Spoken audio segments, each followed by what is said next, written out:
I wanted to be at Texas State. I chose to be at Texas State. I'm from Texas. That was important to me. I always knew if the right guy got this job, you better watch out. You better watch out. This is Win Now or Get Bent, episode 156. If you don't already know, I'm Kev Tardello, coming to you on Friday, May 31st, and some new Bobcats just dropped. Oh man, in the barren desert of summer content, we are gifted with an oasis, thirst-quenching oasis with 12 new Bobcats out of the transfer portal. I was expecting around 7, 8, and they surprised me. Bunch of new guys coming in, bunch of needs filled, a lot of P4. Is that what we're calling them? P4, autonomous 4. Lot of players from that level coming to the Bobcats. Hashtag Take Back Texas in full effect with these 12 too. A lot of them coming back to the state of Texas. We also saw 4 nationally televised games that we're going to talk about for the Bobcats coming up this season. Bobcat Stadium is no more. It's UFCU Stadium. That happened since the last pod. So we'll chat a little bit about that. Nice press conference with everybody there. Lots to go over. Can't wait to talk about it. Been itching again. Oh, baby. I cannot wait for this season. But before we get there, this episode is brought to you by TGC LLC, the GalindoCollective.com. That's GALINDO, GalindoCollective.com. A team of professional consultants dedicated to helping others realize their business potential through people, planning, and practice. Their services cover a wide range of areas such as business strategy, marketing, human resources, and financial planning.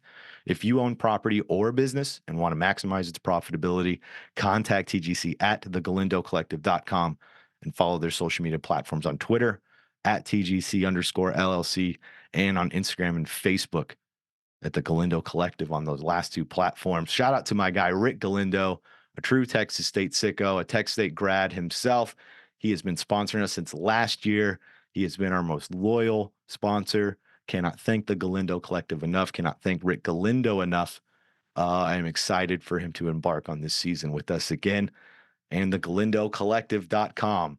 Hit them up for all your needs. GALINDO, GalindoCollective.com. We are also brought to you by Chilzey.com, CHILLZEY. You can get, I banged the tumbler on the way up. If you heard that, custom tumblers. If you're watching on the YouTube channel, Win Now or Get Bent on YouTube, you can see me holding the Win Now or Get Bent tumbler. Brought to you by Chilzey.com. You can order these, any custom logo you want to put on them. I've got some koozies right here as well. They're upside down. I'm doing great on the presentation today. You can get any logo you want on these koozies, any logo you want on the tumblers. If you order 6 or more of these tumblers and punch in Bobcats at the checkout, they're only $15 a piece, which is a great deal. It's a great tumbler. Keep your drinks all nice and cool this summer with Chilzey.com, CHILLZEY.com. Thank you to Dennis Redding, a true Tech State sicko, Tech State grad himself.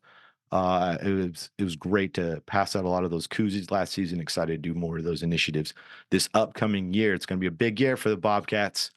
Let's gear up, rest up this summer. You guys gotta rest up your voices. You're gonna be doing a lot of cheering. Can't wait for it. But thank you to Chilzey. Thank you to TGC. If you want to sponsor the pod, we're going to start ramping things up more and more this summer.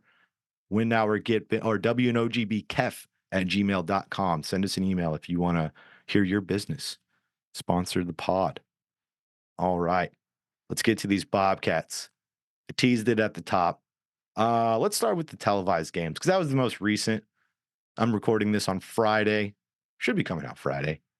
But on Thursday, it was announced. Some of the first 6 games were announced. Their television schedules, all of them at least on ESPN Plus, 2 of them on ESPN Plus, and then there were 4 others on national televised, including 3 home games for the Bobcats. We've got the UTSA game, the Arizona State game, and Louisiana game. All in San Marcos, going to be nationally televised, ESPN2 or ESPNU. And then that South Alabama game on the road, that will also be nationally televised. So that's exciting stuff. It tells you what everybody else is seeing in San Marcos. It tells you that the ascension here isn't just us patting our boys on the back. It's real. This is real. They are building something big, big here, unique to this area for sure. But with a lot of transfers, a lot of returners, same coaching staff, just up and up and up. Lots of great things right now. I probably should just parlay that right into the UFCU Stadium talk. I was going to go right into the transfers because I'm itching to talk about those, but we'll save those for just a little bit longer. Just because I feel like they coincide nicely. They don't necessarily, they're not because of each other. The UFCU Stadium naming rights deal, getting $23 million over the next 15 years. And then these national and televised games, obviously, those have nothing to do with each other, but I feel like they are on the same path of Texas State's ascension of growth. As much as I'm going to miss Bobcat Stadium, it's a way more professional sounding name with UFCU Stadium. As odd as that sounds, I mean, you look around the NFL, you look around at some of these big stadiums, they all have that corporate sponsor. I mean, that's money just hanging there if you don't take it. It's literally $23 million just to sitting there that you can scoop up, and that adds a lot to, especially when they're revamping the end zone complex and doing all these changes. That revenue is going to go a long way, and the fact that there is already a commitment from Don Coryell, the AD, Dr. Kelly Damphus, the school president. There was a commitment before this naming rights deal even went down. We're seeing the construction of the end zone complex, as I was just saying, the weight room renovations. All of these changes were already enacted, and now this. It adds to it, and it goes to show that this is serious stuff happening. I mean, this is the biggest naming rights stadium deal in the Sun Belt. That's nothing to shake a stick at. I'm sure there's some other big time schools that look at $23 million over 15 years and they shrug their shoulders. But I know UFCU bought the naming rights to Texas's baseball field, Dish Falk. It's UFCU Dish Falk up in Austin. It was 13 million they paid for that. So I mean, Texas State got a little bit more. It is football. It's a bigger deal, bigger stadium, and everything. But it's a great deal. It's a great way to generate revenue. It's a great way for the rest of the college football landscape to look at it, to look at San Marcos and take it legitimately, take it seriously. I mean, I know EA Sports, it doesn't seem they did. I see a lot of you complaining right now on Twitter, X, whatever, that the stadium doesn't look right. And I hear you, it doesn't look right. Hopefully it's a beta. It's pretty early. The game doesn't come out till July 16. That's actually June is tomorrow. So I mean, July 16 isn't that far away. So maybe it's not a beta. Wishful thinking because that doesn't look great. But I'll say this, it's still gonna have the Bobcats, so it's still gonna have me. But it's a very small step. The UFCU, just the name of the stadium, as far as the perception for people, and it'll take a while for that perception to kick in. Because I mean, even if you think about it, I was talking to Brant Freeman at that press conference that they held for the naming rights change, and he was talking about what other teams have, what big teams have their name in their stadium. It's all corporate sponsorships, and he's right. He's right about that. So it'll be sad. I mean, 43 years of it being called Bobcat Stadium, it's going to be hard to change that. But it's big for this school, the perception of this school, the revenue it generates. It's great, especially with Congress somewhat paving the way for revenue sharing to happen for players. It's not, none of that is official yet. It's inevitable. It's bound to happen. They're gonna have to start cutting the players in on that TV money, which that means that there might be some of the little guys that get cut out of the party, whether it's the autonomous four. I guess if they really were to break away, they would be autonomous. We'll call them the P4 for now. RIP to the Pac-12 and Bill Walton. Simultaneously ending on the same year. I feel like that was fitting. Shout out to my guy Carl Schoening. He loved Bill Walton, always quotes him. But it was inevitable with the revenue sharing, and now there's all this talk of the P4s breaking off into their own league, and starting their own deal. And I'll say this, if that happens, it's going to be really sad for football. It might happen. I hope it doesn't.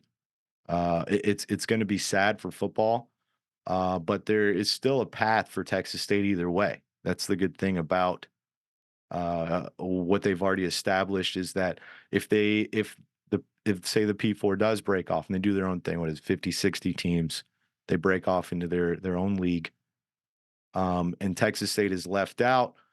Well, they've established themselves as a pretty decent team on this level. And if they're just competing against other teams at this level, then they could have success in whatever form that is for the G5. At the same time, on the other side of that coin, the steps they have taken to build up this program, revamping the stadium, taking this corporate sponsorship name, getting nationally televised for half the season. I mean, I guess it's 4 of the 6 games they listed, but the first 6 they listed are at least on ESPN Plus. So the sickos out there who have ESPN Plus can tune into the Bobcats nationally. All these steps that they have taken, they have set themselves up to potentially be a suitor for one of these conferences or this big conference if it moves up. Might be a pipe dream for Texas State. I can't say for certain if it's even something that the administration here wants. You have to imagine they do. It's way more money. I mean, we're talking about difference between $7 million a year, I believe it is for Sunbelt teams. I may have that figure wrong. I didn't expect to go on this tangent. I should have looked that up. It's around that, but then you go to these P4s and it's 30 to 50 million a year, depending on the conference. That's a way different, way bigger scale, way bigger budget just for being in that conference. So you'd have to imagine in their mind they would like to move up, and they have set themselves up to be a suitor. Now what they have to do, win more. That's the big thing. They've set the table, and then you got to bring us the meal. Got to win some games. Started to do it last year, 8-5, not bad. Bowl win, excellent. Somebody tweeted the other day about seeing the first responders logo just around and how it brings them joy just to see it because they remember that. And I'm with you. And that's why, even if this whole, even college football as we know it, the landscape that we know it as in today's world, if it does dissipate and it's no longer 134, 135 next year with Delaware, all those teams in one big pot. There will always be December 27th, 2023 in Dallas, Texas, when the Bobcats drank that stadium dry and beat the Rice Owls. So if it does dissipate, at least got in that bowl. That was the big monkey on this program's back. Can't ever take that away from the Bobcats. I will always cherish that one. But that being said, it's hard to predict where the college football landscape is going to land. If it is going to break off, if there is going to be a way for all 134 to remain at the FBS level, and all on a level playing field level, I should say, as level as it can get with that many teams in one big pot. No matter how it shakes out, I think the Bobcats are lined up pretty well going forward. And I think there's still it's not even going to be these teams. If they were to break off, it wouldn't disband other teams, other programs. It would still exist in some other capacity, but who knows what that capacity is? I mean, because it's the way to survive: move, adapt, or die. And dying's not an option. This is Texas. We're not going to kill the football program. So we either have to move up or adapt to your surroundings. Move, adapt, or die. Get rid of die. Die is not an option. So move or adapt. You either move up, or you adapt. And they're adapting really well. Either way, how they have adapted, they have set themselves up so what Texas State can just continue to do is plug away and the chips fall where they lie. I mean, it's going to be tricky, and it's going to take probably some posturing. I imagine there's a lot of teams out there that are thinking about, okay, if this shakes out, we got to be on the bubble to get into to get into that dance. So it'll be tricky. College football, man. Wild times, wild times. Speaking of wild times of college football, how about that transfer portal? Man, oh man, these Texas State coaches live in that transfer portal. They just summon that transfer portal and talent appears out of it. 12 were announced this week. 12. Let's see. Let me count how many of them are from the P4. 1, 2, 3, 4, 5, 6, 7. I'll count UCF. 8. 8 from the P4. Incredible. This is literally the last episode we did the depth chart prediction for this team. It's totally that's out the door. I mean, this is a starting lineup +1 with 12 players. So I mean, that's I got to reassess that one, and we'll get there. We got lots of time this summer. I'll reassess. I'll take a look. Really, what I want to see is the fallout of 12 new players in. That tells me some players went out because I spent some breath on the last pod talking about Isaiah Walker as a backup right tackle, potentially backup left tackle, right tackle, wherever they were looking at him. And he's already in the transfer portal. Guy got here in January from Butler Community College, and he's already in the portal. I imagine, we talked a lot about the tackles here. Nash Jones, can't imagine anybody supplanting that guy as a starter. Same with Jameto Abibo. Sorry, I always do the silent J there. I don't think it's a silent J. But I don't think either one of those guys are going to be supplanted as starters at tackle. But they brought in four of these 12 transfers or linemen. So when I saw Isaiah Walker in the transfer portal, I was like, oh man, that's interesting. And then I see they signed 4. It's like, there you go. They have other plans. So it'll be interesting to see others like Isaiah. I'm sure there's others like Isaiah Walker. I mean, we've already talked about Myron Warren. He hopped in the portal. He's off to Incarnate Word. The continuous exchange of Cardinals and Bobcats back and forth. Coaches, players, whatever you need. Well, let's go through these transfers. 12 transfers. Some of these names we talked about on the last pod.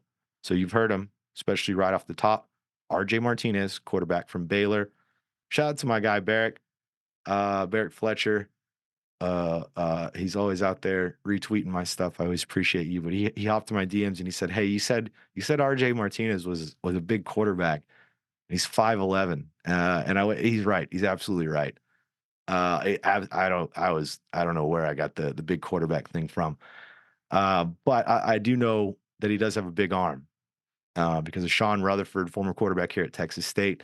Now he's a quarterback trainer in Austin, where RJ Martinez is from. Sean Rutherford has been training him up for a while. He said since 8th grade. And he actually sent me a lot of videos. Maybe, I won't throw this at Webb this time, but maybe we can throw some of these videos on a pod later on. I need to get Webb, the wizard, our great producer here, Zachary Webb. I need probably next pod, need to have him on, talk some cats, talk everything. He saw way more spring ball than I did, actually. And get some of these videos on there because he's got a big arm. And I think that's where I was saying big arm. So I said he's a big guy, but he's got a big arm because that was the first thing I asked Sean. I was like, yeah, he told me those intangibles, great guy, all those great things. And I guess me being the meathead, I was like, well, how big's his arm? How far can he throw the ball? And he proceeded to send me 6 videos, not from like a huddle highlight, but from their private training of just him just humming the ball and it landing like a drop in a bucket. So, yeah, big arm, not very big, 5'11" though. So thank you for the correction there. I always appreciate when y'all do that because that's one of my biggest worries. You throw a pod out there, you don't want to get things wrong. This is where people get information. So glad I can come in and correct that. He's above average for the American male, 5'11", quarterback. I would say that's on the almost short side. Yeah. Especially listed at 5'11". You never know. They may take a little liberties. Number 2 on here, Manny Nunnery. This was a big one. This was one that was interesting because it started to hear rumblings about it at the UFCU Stadium press conference that they had. It seemed like they were too excited about this linebacker. You just kept hearing people say linebackers on campus. And I was like, oh, Traylon Payne, the Houston one, right? And no, different guy. and they couldn't help themselves when telling me it's a P4 flip. He just committed to a P4 and they flipped him. So that's when I knew they got a pretty good player, and they did. They got Manny Nunnery, linebacker, played at Florida, played at Houston, mainly played at Houston, was at Florida last year, played sparingly, started a few games. But he's coming in and last pod talking about the depth chart. I when I was expressing concerns with positions, I'm not that concerned with very many positions on this Texas State team. I think that it's a very well-rounded squad. But just looking at it surface level, depth chart wise, I said offensive line, receiver, linebacker, DB. They weren't, and none of those were of the utmost concern. I wasn't like, oh man, they really got to do something, or they're hamstrung for the season. But it was a little concerning. And then you look at this list of 12, and it's mainly those positions. So that just goes to show that how serious they are about the entire depth chart being guys that are ready to go. I mean, if it's going to be 1, 2, 3 for a lot of these positions of guys who have played at a high level in college football, and Manny Nunnery is one of them. He committed to Arizona on a week from last weekend. I was trying to think of what day it is. So I just like it's a lot of I have a 2-month-old at home. Hadn't been sleeping great, so the days kind of run together recently. But yeah, it was a week from last weekend. He committed to Arizona on a Sunday, and then they flipped him on Monday, and they had him signed that week. They announced him this week, but they had him signed last week, and they had him moved in by last Sunday and everything. So that's interesting that he visited Arizona, committed to Arizona, and then a day later they were able to flip him. I don't know what those conversations were like or anything like that. I do know they did just get a big fat check for naming their stadium after a corporate sponsor. Don't know if those coincide, but it is interesting. Number 3 on their list is Traylon Payne. We've talked about him, Houston linebacker. Those could be your 2 starting linebackers there. Also, Max Harris, ULM transfer. They have 3 pretty good transfer linebackers right now. So it'll be interesting to see. It's 4-2-5, so it's going to be 2 guys man in the middle. We'll see which 2 come out of there. This one was a surprise for me. Did not see this one coming, and I haven't even fully dove into him yet. But on just looking at what I haven't looked at any tape or anything. I should say, looked at box scores and all of that. Ampalesi Langi. You know what? We're gonna look up because I feel like I was just looking at his page. Let's see if they have a pronunciation guide for my guy's name. Here we go. They sure do. Amipali Asi Langi. Amipali Asi. That's his first name, and the last name is Langi. So my guy, Amipali Asi Langi, Amipali Asi. There you go. You hearing that? That's that's what I do to get some of these guys' names in my head. Amipali Asi. Probably said it wrong. My guy's from Hawaii. Massive, 6'6", 310-pound defensive tackle, transfer from Houston. Amipali Asi Langi. Did not see him coming. Did not have any signal flares for him at all. I was surprised with the rest of you on was it Tuesday? Monday? They did those announcements. Tuesday. It's Tuesday. They did all those announcements, and I was like, oh man, this is when I hadn't seen. Let me dive into it. 6'6", 310 pounds. He hadn't played a ton at um at Houston. He's 2 years. He was at Independence Community College before that. Really good numbers there. But then at Houston, I just had his stats, but it looked like he didn't get in the game there. But his stats at Independence were really good. He's a big guy. He's going to block up the middle of the defensive line. I love it. I mean, you can't have enough big interior defensive linemen, in my opinion. I mean, this guy, he's going to be up there with Christian Rory on this team as just the height and weight biggest guy on this D line. I mean, because Christian Rory is right up there, around the same size. So to get another guy that big this late is interesting. I think they're really deep on interior defensive tackle. So I don't think he's going to be a starter maybe this year. I think there's a lot of guys, Tavian Coleman, Terry Webb, Christian Rory, who I just mentioned, Dominic Ratcliffe, who I like a lot at that defensive tackle position. So I think he'll get into the mix, but he has 2 years left, which is big because a lot of these guys, Manny Nunnery, 1 year left.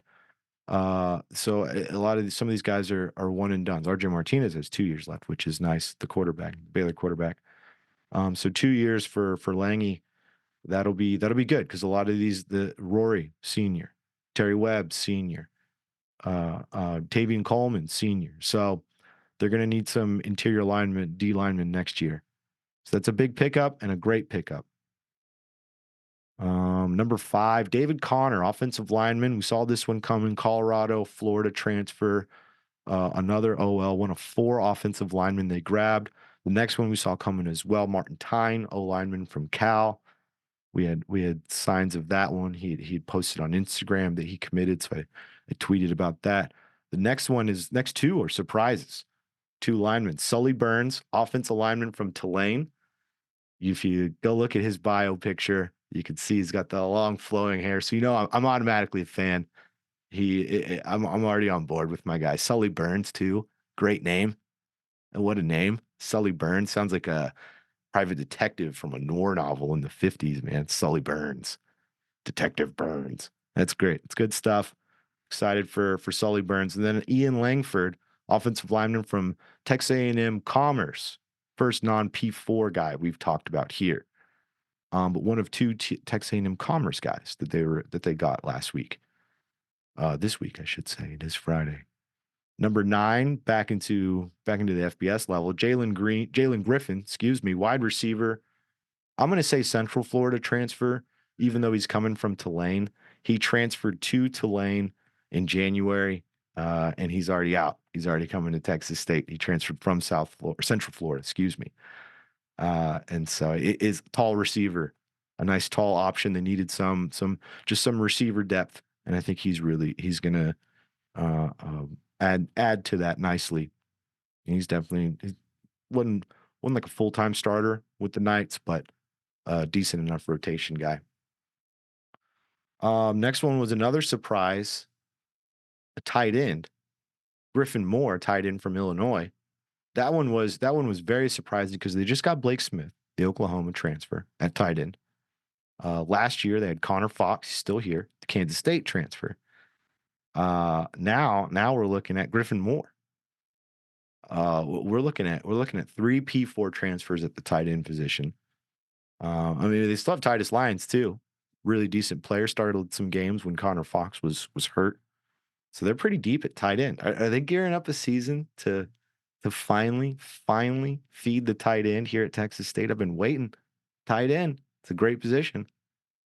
My Raiders fan over here. Unfortunately, I love them though. Shout out to my dad. They went and got a tight end. Brock Bowers. I'm excited about that one. That was a Kev pick right there. But yeah, Griffin Moore, another tight end, stacking up on the tight ends. Number 11, we have Camden Grogan, a corner from Lamar, FCS program, but he actually turned down Patke at Duke, from what I'm hearing. Jonathan Patke, former defensive coordinator here at Texas State, won the bowl game that night. It was announced that he left to be Duke's defensive coordinator, but apparently he was trying to get Camden Grogan, and they got him to come to Texas State. He'll be playing corner. It's a DB, but he'll be at corner. Oh, you know what? I'm actually getting him mixed up. Grogan didn't turn down Duke. It was our next guy, Jordan Polk. Plays the star position, that nickel position. He's at a Texas A&M Commerce. He's the one who turned down Patke at Duke. I had that wrong. Grogan turned down some P4s though, so they were able to get him from the FCS. But 2 DBs to round it out. I mean, they were actually the first 2 to commit of this 12. No, I guess RJ Martinez and Traylon Payne were before them. But when they started to announce players, it seemed like those 2 DBs popped up first. But those just addressed all of the needs that we talked about after spring practice. It wasn't like, we talked about it on the pod and they heard us and thought it was a great idea. Obviously, it was something they had in the works and it was something they thought as well. And so it's nice to to know that they're objectively looking at their personnel and constantly trying to upgrade it, especially in this day and age when you can do that. When players, we just talked about Jalen Griffin, he just transferred to Tulane, and now he's in January. Now he's transferring to Texas State. Isaiah Walker transferred to Texas State in January. He's leaving in May. If they can move this much, and players aren't cemented into where they are with a contract or what have you, where they have to play, then I mean you constantly be looking to upgrade. The fact that they were able to get somebody like Amapi Elisi, hold on, let's look at pronunciation again. We're gonna nail this. We're gonna get it right before the season. Amapala Asi, when they went got to get a guy 6'6", 310-pound interior D lineman from a P4 right before June is incredible. That wasn't the case a few years ago. Started to see it was the case last year. They did this with TJ Finley. Texas State did. They got TJ Finley towards the end of May. The fact that you can continuously upgrade this roster, and that's what they are still doing all through the summer, gives me all the hope in the world for this upcoming season, especially looking at that schedule, looking at what they have, and I don't know if I'm real excited. I look at that schedule, it's hard for me to find a loss at this point. I'm dead serious. And I try to be every year, the most I've ever predicted Texas State to win since I've been doing the pod, since I've really been covering in the last decade, 6 wins before a season. 6. That's what I said before last season. They got more than that. And I'm looking at it, and I'm not ready to say 12-0. It's hard for me to be like, oh, that one. Louisiana might be the one. Louisiana, that's a tough one. I don't think UTSA is as strong as they've been. Obviously, Arizona State is a P4, so it's going to be interesting. When you look at how deep they are across the board, we just went over the depth chart, and now we could add 12 more guys to that depth chart we just talked about, and not all of them are going to be starters, but a good chunk of them are. Manny Nunnery or Traylon Payne is going to be starting at linebacker. I mean, I'm looking at it right now, and it's a crazy depth chart. It's crazy how deep they are at every position. I challenge anybody. It's not even just me. I went to school here. I cover this team. Look at this roster and tell me where their deficiency is. Just objectively, if you look at this roster, you can't find it, and it's exciting. I don't want to start beating the 12-0 table yet, but they can do it, and it would be the best time they could ever do it is right now when things are, we just talked about it with Congress paving the way for revenue sharing with players, with the way football is working out with these bigger programs talking about breaking off and then doing their own thing. This is the time to assert yourself and show everybody that Texas State is a real deal college football program. And because it is, and it has been. The fans here have been itching for it. You guys have proven that when you are handed a decent product, you show up, you support, you get out there, even when it wasn't that decent. A lot of you sickos, you listen to this pod, you definitely did. You were out there supporting the whole time. So it's exciting to see, but it's also a little anxious because it's set up for this team. It's set up for this program, I should say. And if you gotta capitalize on it. You can't let the hype sink into it. That's why I don't even want to say like this team could go undefeated, because you don't want to eat the rat poison, as GJ Kinney likes to call it. He obviously took that from Nick Saban. It's a lot of the common coach trope. The rat poison, the positive news from the media, it gets into players' heads or teams' heads and everything. And you don't want it to get in their head. You got to remember the objective, and that is to win the games.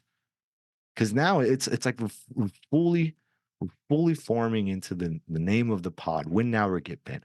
We're finally getting around to it, where it wasn't always that leading. It was like build. The first 3 years of this pod, when talking about this program, so many changes with the AD, the president, coaching changes, personnel changes. Everything has changed.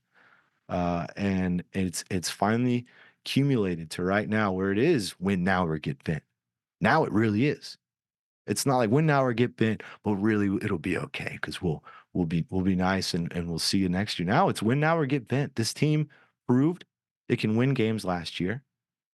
If there was a thorn in its side, it's sometimes it would get a little too over its head, the Arkansas State game, or it wouldn't finish the close games, Louisiana, UTSA. And so that's the one knock on it. But if they got to overcome that, and if they can, then the sky is truly the limit here with this program, especially this year. To win now or get bent has never meant more than right now. That phrase. But before we end this pod, I gotta give a farewell. It's not all good news. We've got a farewell to Christopher Coots, Media Relations Director at Texas State. I believe it was 3 years at Texas State. The last 3 years, some of the biggest 3 years, honestly, I feel that this program has had at the FBS level, as far as change and everything that has happened at this place. And I can remember when he was hired in that position. It was the first signal to me that things were changing and some professionalism was really taking place. Some people were really taking things seriously, and good people were being brought in. And Christopher Coots was one of them. Chris Coots, he has been awesome as the media relations director here at Texas State. He is going on to Boise State. He approached the job with a ton of respect, ton of professionalism, ton of respect for me. We had our moments. We butted heads a couple times, Black Jacket. If you're hearing that, Coots, you know what that one is. But for 99% of the time, it was my relationship with the media relations department in Texas State and covering it has been fantastic under the stead of Chris Coots.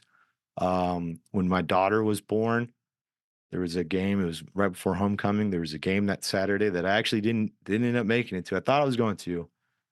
My daughter was born on a Tuesday, and I thought I was gonna make it to the game Saturday, but it was a little more than I anticipated. But he had a name card for me.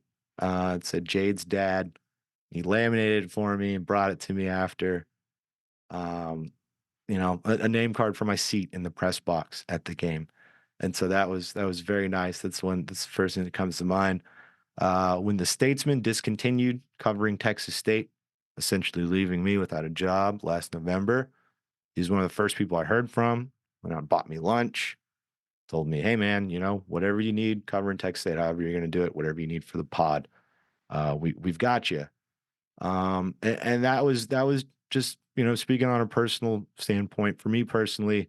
There were times I felt like an outcast here where they didn't want me around. They felt like I was trying to upset the process or mess things up and become Mr. TMZ. One of them even said that to me, called me Mr. TMZ, which is funny. It's like 10 years ago. It's funny I remember that. But it was a long time where it felt like I was like, "Am I the problem? Am I a problem here? Am I an annoyance, a pest?" And it was nice to be embraced by somebody to understand what I'm trying to do here. Just trying to cover the Bobcats, in a professional way. I know I'm just, I'm a guy with a pod, but it's still a journalistic endeavor for me, and I take that very seriously. I don't want to come on here and blast a bunch of fake stuff. I don't want to come up here and just create controversy just to have something that people click on and talk about. I feel like there are really awesome people here in San Marcos and at Texas State and all around who have graduated from Texas State that they just want coverage. They want coverage of their program. I can remember one of the biggest reasons I jumped back into it was being a recent grad, and it was hard to just find information on Texas State. And I was like, well, I got to get back in the mix because I want to know things. People want to know things. And Chris understood that. Chris understood that you sickos out there are itching for content, itching for things. And he continuously elevated things that they did at Texas State as much as he could, as much as he could. with his resources at his hands. He elevated every step of the way. And so I commend Chris Coots. I'm going to miss him very much. I'm very confident in the next person they hire is going to be just as awesome because it's the same guys who hired him. It's Don Coryell as the AD. Uh, it's and others in the administration. Obviously, he's the AD. But I'm confident that they'll find another person because it is a very important position that is underappreciated and probably not talked enough about by people like me, media members like me. But it is they are our bridge to the program. They're our bridge to coaches, to the players, to a lot. Press conferences, all of that. It seems like, oh, you just set up, you push play on a camera and everything's good. It takes a lot to set up and to reach out to media and to do these things and to be at every single game, and to keep up with the stats and all of this.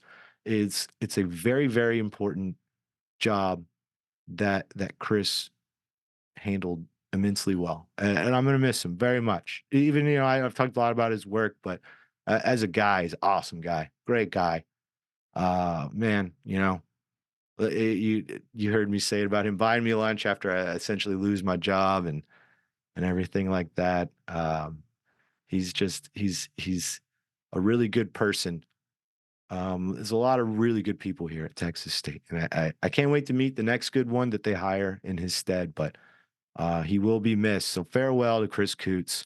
Once a Bobcat, always a Bobcat, my guy. All right, you were at that bowl game. I hope GJ gave Chris Coots a ring. That's what we need. I'm gonna find that out.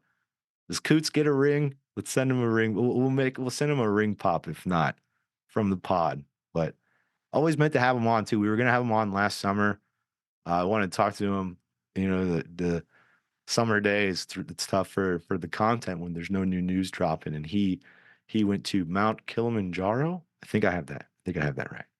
He hiked a mountain in Africa, and I wanted to have him talk about the Bobcats and that. So interesting guy. He gets a vacation in the summertime. There's not sports. Finally gets to relax. What does he do? Climbs a mountain in Africa. I mean, that's me. I'd find a beach and a beer, but hey, to each his own. It's the interesting kind of person that Chris Coots is. So will be very much missed. And Boise State is getting a great one.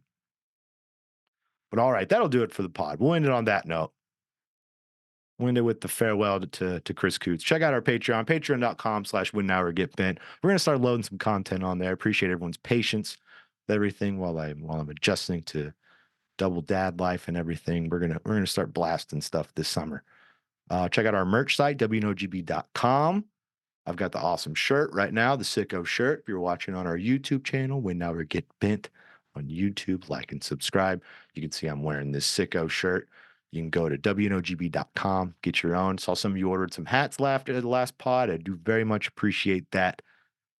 Check out all our merch. We're gonna have some more merch drops too. It's been a minute since we've upgraded the merch. We've had the cool Texas Sicko shirts.